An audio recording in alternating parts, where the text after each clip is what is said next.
दोस्तों नमस्कार, मेरा नाम है अनूप आकाश वर्मा और आप देख रहे हैं द रिपोर्टर हिंदी। उत्तर प्रदेश विधानसभा चुनाव 2027 को लेकर एआईएमआईएम प्रमुख असदुद्दीन ओवैसी और उनकी पार्टी के राष्ट्रीय प्रवक्ता वारिस पठान जिस आत्मविश्वास के साथ चुनावी मैदान में उतरने की बात कर रहे हैं, उसने प्रदेश की राजनीति में एक नई बहस छेड़ दी है। हालांकि राजनीतिक दावों और जमीनी हकीकत के बीच अंतर को समझना जरूरी है। उत्तर प्रदेश की राजनीति पिछले 3 दशकों से जातीय और सामाजिक गठबंधनों के आधार पर चलती रही है, जहां BJP, Samajwadi party, Bahujan Samaj party और कांग्रेस प्रमुख खिलाड़ी रहे हैं। एआईएमआईएम अब तक यूपी में कोई बड़ा चुनावी आधार नहीं बना सकी है, लेकिन 2027 में यदि पार्टी लगभग 150 से 200 मुस्लिम प्रभाव वाली सीटों पर उम्मीदवार उतारती है तो उसका असर सीट जीतने से ज्यादा वोटों के बंटवारे के रूप में दिखाई दे सकता है। उत्तर प्रदेश में मुस्लिम आबादी लगभग 19 से 20% के बीच मानी जाती है। करीब 140 से 150 विधानसभा सीटें ऐसी हैं जहां मुस्लिम वोट निर्णायक भूमिका निभाते हैं, जबकि लगभग 60 से 70 सीटों पर उनका प्रभाव उल्लेखनीय है। इस तरह कुल मिलाकर लगभग 200 सीटें ऐसी बनती हैं जहां मुस्लिम मतदाताओं की संख्या चुनावी परिणामों को प्रभावित कर सकती है। लेकिन इसका ये मतलब नहीं है कि एआईएमआईएम इन सभी सीटों पर मजबूत हो जाएगी। राजनीतिक वास्तविकता ये है कि यूपी में मुस्लिम मतदाता लंबे समय से बीजेपी को हराने की सबसे मजबूत संभावना वाले उम्मीदवार के पक्ष में रणनीतिक मतदान करते रहे हैं। 2022 के विधानसभा चुनाव और 2024 के लोकसभा चुनाव के रुझान भी यही दिखाते हैं कि बड़ी संख्या में मुस्लिम वोट समाजवादी पार्टी और उसके सहयोगियों के पक्ष में एकजुट हुआ था। यही वजह है कि राजनीतिक विश्लेषक मानते हैं कि एआईएमआईएम का सबसे बड़ा प्रभाव सीट जीतने से ज्यादा विपक्षी वोटों में विभाजन के रूप में हो सकता है। यदि ओवैसी की पार्टी 200 सीटों पर चुनाव लड़ती है और औसतन 2 से 8% वोट भी हासिल कर लेती है तो कई सीटों पर समाजवादी पार्टी को नुकसान हो सकता है। खासकर पश्चिमी उत्तर प्रदेश, रोहिलखंड, पूर्वांचल और तराई क्षेत्र की उन सीटों पर जहां जीत हार का अंतर 5 से 15 हजार वोटों के बीच रहता है। ऐसी स्थिति में एआईएमआईएम द्वारा लिए गए वोट बीजेपी उम्मीदवार को अप्रत्यक्ष लाभ पहुंचा सकते हैं।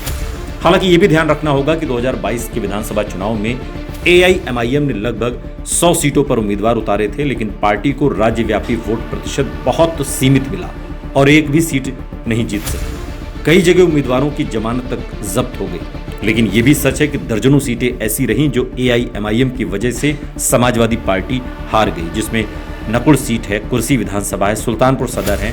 ऐसी दर्जनों सीटें हैं जो एआईएमआईएम की वजह से समाजवादी पार्टी हारी, यानी कि एआईएमआईएम को जितने वोट मिले उससे कम वोटों के अंतर से सपा इन सीटों पर चुनाव हारी थी। हालांकि सोशल मीडिया और जनसभाओं में दिखने वाली भीड़ को सीधे वोट में बदलना आसान भी नहीं है।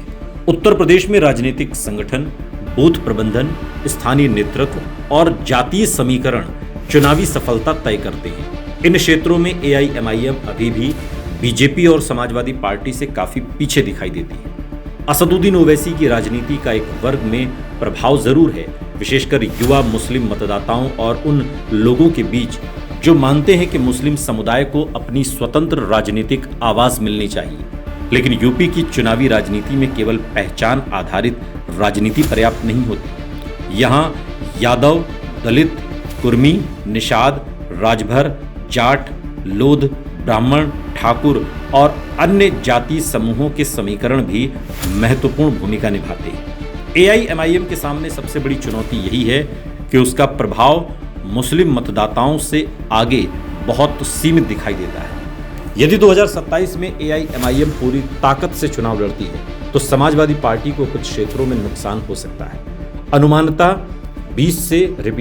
अनुमानित तौर पर 20 से 40 सीटों पर वोट कटने का असर दिखाई दे सकता है। लेकिन इसका मतलब ये भी नहीं कि सभी सीटों पर बीजेपी को सीधा लाभ मिलेगा।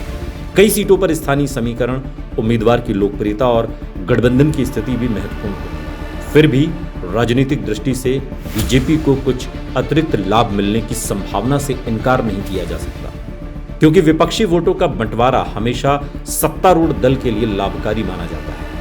जहां तक एआईएमआईएम की अपनी संभावनाओं का सवाल है, पार्टी के लिए सबसे अनुकूल क्षेत्र पूर्वांचल और कुछ पश्चिमी यूपी की सीटें हो सकती हैं, जहां मुस्लिम आबादी अधिक है और स्थानीय नेतृत्व सक्रिय है। लेकिन मौजूदा परिस्थितियों में AIMIM का बड़ी संख्या में सीटें जीतना कठिन दिखाई देता है। यदि पार्टी मजबूत अभियान चलाती है, स्थानीय नेताओं को जोड़ती है और कुछ क्षेत्रों में प्रभावी सामाजिक गठबंधन बना पाती है, तो 1 से 3 सीटों तक की संभावना बनाई जा सकती है।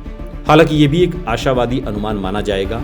अधिक यथार्थवादी आकलन यही है कि AIMIM का प्रभाव वोट प्रतिशत बढ़ाने और राजनीतिक उपस्थिति दर्ज कराने तक सीमित रह सकता है।